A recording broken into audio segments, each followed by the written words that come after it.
في عام 1992 جاءني هذا اليتيم اسمه صديق كنن في شمال كينيا، عمره 2 سنين، عنده مالنيوتريشن، غواشر كور ومرازمس اللي هو الكربوهيدرات ديفيشنسي، وغواشر كور اللي هو بروتين ديفيشنسي. فوزنته وجدت أن وزنه 44% من الوزن الطبيعي. أنا أعلم كأخصائي غاثة أن ما في أمل يعيش. الوجبة الواحدة تكلفني 16 هللة. 16 هللة لا شيء بالنسبة لكم، بس بالنسبة لي وأمامي عشرات الألوف من الأطفال تعني الشيء الكثير. فقلت لهم اتركوا اليتيم صديق يموت، أعطوني بدله. دخلوا مئات، أزنهم وأقيس طولهم وأسجل المعلومات، وبعضهم نقبلهم بعضهم ما نقبلهم. لما خرجت وجدته ملقى على الأرض، وجهه كله تراب، فمه مليء بالتراب، وأمه تبكي عنده. نظفت وجهه، صورته، وهذا أنا معه. تغلبت العاطفة على العقل وعلى العلم.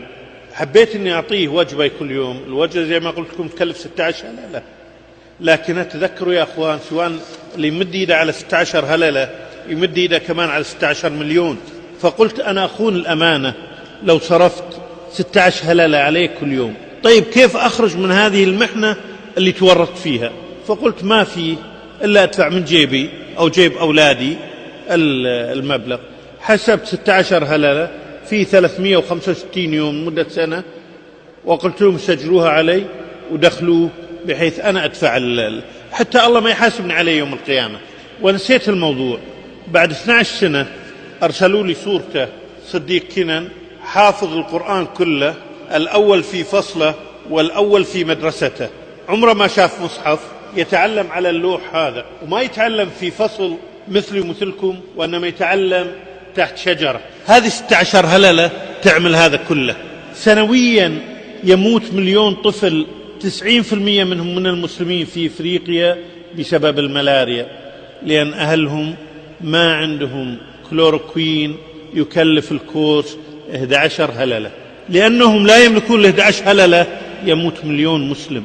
سنويا 2,000,000 طفل مسلم يموتون من الديارية، من الإسهال، علاج الإسهال ب26 هللة. سنويا 100,000 طفل من طلبة القرآن في الصحراء الكبرى يصابون permanent blindness، عمى دائم نتيجة نقص فيتامين ألف. وما في، إذا تصيب بالعمى ما في علاج له، بس تستطيع أن تمنع العمى لو أعطيتهم فيتامين A. فيتامين A الحبة تكلف هللة واحدة، تكفي 3 سنوات. هللة واحدة تعني إبصار أو عمى بالنسبة لطفل يتعلم القرآن. وأقدر أمضي في ذلك ساعات وأنا أذكر لكم أمثلة ماذا يمكن أن تفعل الفلوس البسيطة اللي احنا نرميها هنا.